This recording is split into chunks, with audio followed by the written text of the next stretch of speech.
Olá, bem-vindos de volta! Olá a todos! No último vídeo exploramos a interface e criamos o nosso formulário para a Academia de Talentos, dando-lhe um título claro, uma descrição esclarecedora e sucinta. Exatamente, já temos o rosto do nosso formulário. Agora vamos começar a adicionar as ferramentas para recolher as respostas. Vamos começar a adicionar as nossas primeiras perguntas. Muito bem, então para isso mesmo, estamos aqui na nossa página google.com, já temos o login efetuado, sabemos porque o círculo inicial do utilizador já está aqui presente. Clicamos no mosaico de aplicações e depois vamos até ao nosso disco virtual Google Drive. Porquê que viemos até ao disco, Vanessa? Portanto, para acedermos à nossa pasta e dentro da nossa pasta temos então o nosso formulário que já foi criado nos vídeos anteriores. Vou agora clicar em o meu disco para podermos abrir a pasta Projeto Academia de Talentos e aqui começar então clicando, continuar o trabalho, não é assim? Clicando no ficheiro que é o ficheiro do formulário que já criamos previamente. Já sabem, duplo clique com o botão esquerdo do rato para abrir o nosso formulário. Já nos encontramos então aqui dentro do nosso formulário e qual é a primeira coisa que precisamos saber no nosso inquérito de Academia de Talentos? Precisamos saber quem é o nosso colega, não achas, Helder? Então, para iniciarmos as perguntas ao utilizador, a primeira coisa que devemos perguntar é qual é o seu nome? Para isso, vamos então clicar onde diz Pergunta sem título, porque o nosso formulário começa já com este bloco preparado para nós, esta primeira pergunta, e aqui vou escrever o seu nome. Depois vamos clicar um pouco mais à frente, vamos ver o que é que nos espera aqui neste bloco. Reparem, temos algumas opções, alguns itens aqui assim presentes, vamos ao grande retângulo que aqui está e verificamos, olha, quando perguntamos o nome do utilizador, podemos escolher entre resposta curta, parágrafo, nós vamos escolher manualmente. Portanto, escolhendo manualmente, como vê, a lista é grande, portanto, vamos agora focar-nos nestes dois primeiros. Temos a resposta curta e temos também o parágrafo. A resposta curta, como o nome indica, serve para respostas breves, respostas factuais, que cabem numa só linha. É perfeito para pedir um nome ou pedir um e-mail, número de telefone, até um código postal. É um campo muito utilizado. Sim. E a grande vantagem da resposta curta, que vamos ver em detalhe mais à frente, é que podemos aplicar a validação de resposta, ou seja, podemos garantir que os nossos colegas escrevam e-mails que contenham, por exemplo, o arroba, sem se enganarem, ou podemos também garantir que inserem um número de colaborador e que tenha exatamente 5 dígitos, por exemplo. Ótimo, então esta é uma opção muito poderosa para garantir dados de qualidade.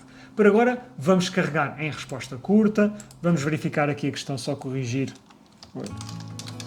e colocá-la corretamente e está perfeito. Vamos prosseguir, não é? Vamos adicionar a nossa próxima pergunta. Para isso, basta aceder aqui à nossa barra de ferramentas flutuante à direita, a nossa caixa de ferramentas, e aqui verificar que o primeiro ícone é um ícone com mais, para adicionarmos precisamente uma pergunta nova. Portanto, parece muito bem. E a próxima pergunta talvez faça sentido saber quais são os cursos que interessam aos nossos participantes e que depois vão estar disponíveis na nossa Academia de Talentos. É verdade, é uma ótima sugestão porque há alguns cursos com os quais já contamos e nos quais eu e a Vanessa nos vamos inscrever, culinárias, finanças pessoais, mas então se os nossos colegas tiverem outras ideias geniais que nós não nos lembramos para cursos da Academia de Talentos. Temos mesmo de dar um espaço para estas sugestões livres, não é? Para recolher todas as ideias geniais dos nossos colegas. Exatamente, Helder. Então, no título desta pergunta, vamos sugerir perguntar: tem alguma sugestão de um curso ou tema que gostava de ver na AT, portanto, na Academia de Talentos?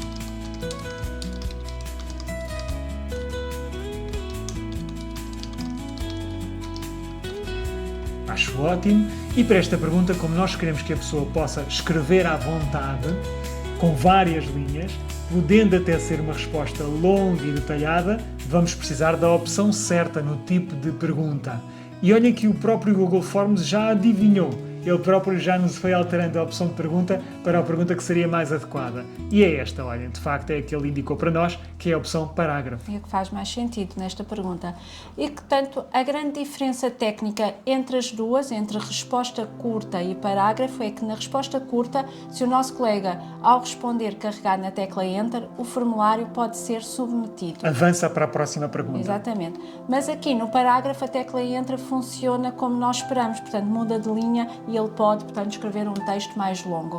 Ótimo, isto permite que a pessoa escreva uma resposta efetivamente longa, com calma, bem explicada. É ótimo para recolher aqui um feedback qualitativo, para receber comentários detalhados. A grande desvantagem, claro, é que na análise dos dados não nos vai facilitar a vida, certamente. Vamos ter que analisar as sugestões uma a uma.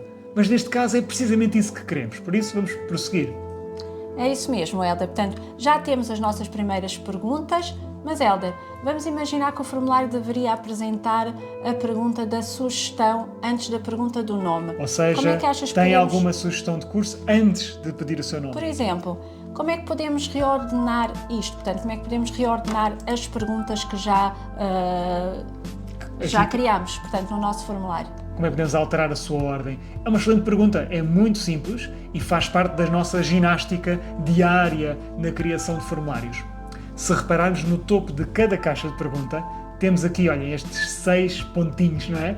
E parece quase uma pequena pega para nós podermos utilizar e reordenar aqui a questão, que é exatamente o que vamos fazer. Quando pomos o rato sobre ela, o nosso cursor até muda de aspecto. O aspecto natural dele é este. Se nós aproximarmos, verificamos que tem estas 4 setas, uma cruz com 4 setas. Este é o sinal de que podemos agarrar nesta questão e eu vou clicar com o botão esquerdo. Sem largar agora, vou arrastar para cima. E arrastando, reparem o que aconteceu. Largando o dedo do rato, agora já está, trocamos a ordem das perguntas. Primeiro temos então, tem alguma sugestão e a seguir vem o nome. Se eu carregar aqui na pega outra vez, agora vou carregar na de baixo, verifico que o cursor muda de aspecto, altero novamente a ordem, ou seja, arrastei, não larguei o botão esquerdo do rato e só larguei quando cheguei ao sítio certo, voltei a pôr como estava. Queremos o nome primeiro, não é assim? Sim, faz mais sentido, portanto, começarmos por perguntar o nome.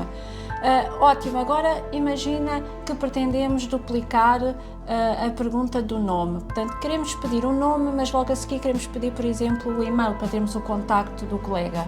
Muito inteligente, então o que estás a referir é uma situação também muito comum para quem constrói formulários. É que podemos aproveitar uma pergunta que já existe, o tipo de pergunta, já está ali o bloco e podíamos perfeitamente carregar no mais para criar uma pergunta nova, claro, mas a tua sugestão é ótima. Em vez de escrevermos tudo de novo ou de criarmos o bloco de pergunta todo de novo, é muito mais rápido usar os ícones que estou aqui em baixo na pergunta. Portanto, eu estou na pergunta o seu nome e este passo é muito importante percebermos qual é a pergunta onde nos encontramos, porque é sobre essa que vão acontecer agora uma série de operações e neste caso, para o seu nome, tenho aqui um ícone, que é exatamente o ícone que pretendemos, porque diz duplicar pergunta. Então, eu vou clicar nele. E olha o que aconteceu, criou uma cópia exata. A primeira estava oculta e agora está expandida e a segunda, quando eu clico sobre ela, podemos ver os seus detalhes. Agora só temos de mudar o seu título, não é? Exatamente. Que título sugeres? Por exemplo, o seu e-mail. Boa. Mudamos, por exemplo, o título e, claro, o ícone do lado. Agora verificamos que, para além deste ícone de copiar, encontramos um outro, que é o caixote de lixo, que serve para apagar a pergunta. Bom, e para exemplificar, vamos ter que descartar este nosso trabalho recente de criar a pergunta do e-mail e apagar esta pergunta. Por agora não precisamos dela. Talvez mais tarde, se precisarmos dela, voltemos a construí-la. Por agora vou carregar no botão da caixote de lixo para apagá-la. Portanto, este exemplo era para vocês também se perceberem que podem sempre copiar uma pergunta que já existe e facilitar-vos, portanto, em vez de estarem a criar uma pergunta nova. É muito prático, mas agora um último aspecto que é fundamental para o nosso projeto e para a nossa sondagem, é mesmo muito importante sabermos o nome da pergunta. Não queremos receber sugestões anónimas nesta fase, pois não, Helder? Claro, queremos saber mesmo quem é a pessoa, isto é, quando alguém preenche o nosso formulário, não podemos deixar que o formulário seja enviado, permitir que o formulário seja enviado, sem antes garantir que o respondente clicou na pergunta o seu nome e, efetivamente, escreveu o seu nome. Portanto, temos que tornar esta pergunta como sendo uma pergunta obrigatória. É exatamente isso. Se repararem e olharmos aqui para o último ícone que nos falta aqui no canto inferior, verificamos que temos um interruptor que diz obrigatório.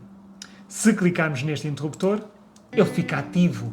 E então reparem no que acontece agora. Para além de ficar ativo, vamos sair aqui um bocadinho deste bloco, por exemplo, clicando no bloco anterior, para além de ficar ativo, surge um asterisco vermelho junto ao título da pergunta.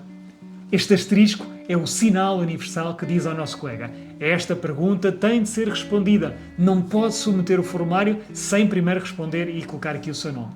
Portanto, isto é muito útil, mas devemos usar com algum cuidado. Portanto, se colocarmos todas as perguntas do formulário como perguntas obrigatórias, podemos frustrar os nossos colegas e eles podem perder o interesse e desistirem de preencher o formulário a meio, especialmente se não souberem o que responder numa das perguntas. Sem dúvida, eu e a Vanessa somos grandes defensores de um certo equilíbrio no uso desta ferramenta. Para evitar a sobrecarga cognitiva, para evitar uma má experiência do utilizador, só ativamos o interruptor obrigatório nas questões em que for mesmo essencial obter o dado. Como neste caso, obter os dados dos inquiridos. Como neste caso é essencial obter o nome, não é, dos participantes. Então e agora, Elda? Já fizemos isto tudo, como é que podemos ver o resultado final? Excelente, para isso vamos usar o nosso olho vivo. Lembram-se o nome que damos até aqui no canto superior ao ícone do olho, ao ícone de pré-visualizar.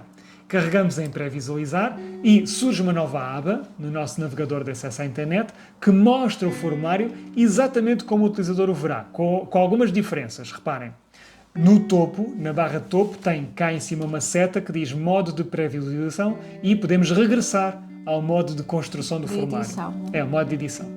Depois disto, também uma informação muito útil. Este questionário, este formulário, ainda não foi publicado, ainda se encontra numa fase pré-publicação. Isto é importante porque significa que ainda não há ninguém a responder ao nosso questionário. Ele ainda só existe em modo rascunho, vamos chamar-lhe assim.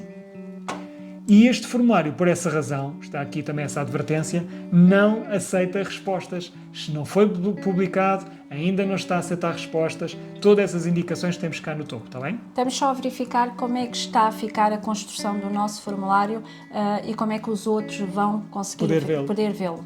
Reparem que o nosso formulário, então, olhando agora para esta área, para o título, tem um título, sondagem de interesses, Academia de Talentos, tem a nossa descrição fantástica e depois tem assim, indica uma pergunta, portanto o asterisco indica quando é que se trata de uma pergunta obrigatória. E a pergunta obrigatória que cá temos é a nossa questão do seu nome. Estas duas são familiares, Vanessa, o seu nome e tem alguma sugestão ou tema de curso, porque nós criámos estas questões. Mas este formulário tem também aqui um aspecto que podemos ou não encontrar nos formulários que usamos, que neste caso diz registar o endereço eldertocascml@gmail.com como um e-mail a incluir na minha resposta. Esta opção vamos guardá-la em banho-maria para perceber nas definições ou na configuração do formulário como é que a ativamos ou como é que a desativamos consoante o uso e também para que é que ela serve. Por agora vamos focar-nos nas questões. Se eu escrever aqui o meu nome, vai correr muito bem, está ótimo. E se eu tentar escrever qualquer coisa no campo sugestão,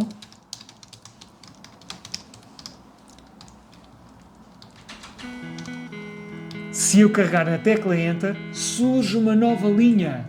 E esta linha nova é perfeito para eu precisamente poder acrescentar as minhas sugestões aqui assim à secção e ao bloco de perguntas relacionadas com a sugestão. Portanto, se eu tentar clicar em submeter sem preencher o nome, e eu não posso neste momento enviar porque o formulário ainda está em modo pré-visualização, mas se eu tentasse aqui carregar nesta opção, ele não iria permitir, iria referir que há uma pergunta obrigatória que precisa ainda de ser respondida, que é exatamente o que queremos.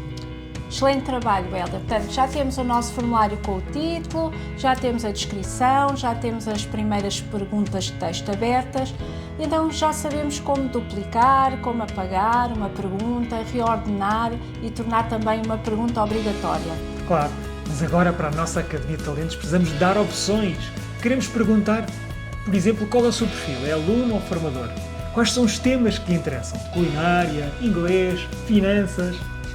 Para isso vamos precisar das perguntas de escolha e no próximo vídeo vamos explorar os tipos de perguntas mais populares no Google Forms, ou seja, escolha múltipla, caixas de verificação e listas de valores pendentes.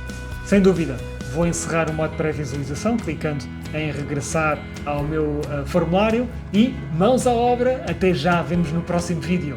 Até já!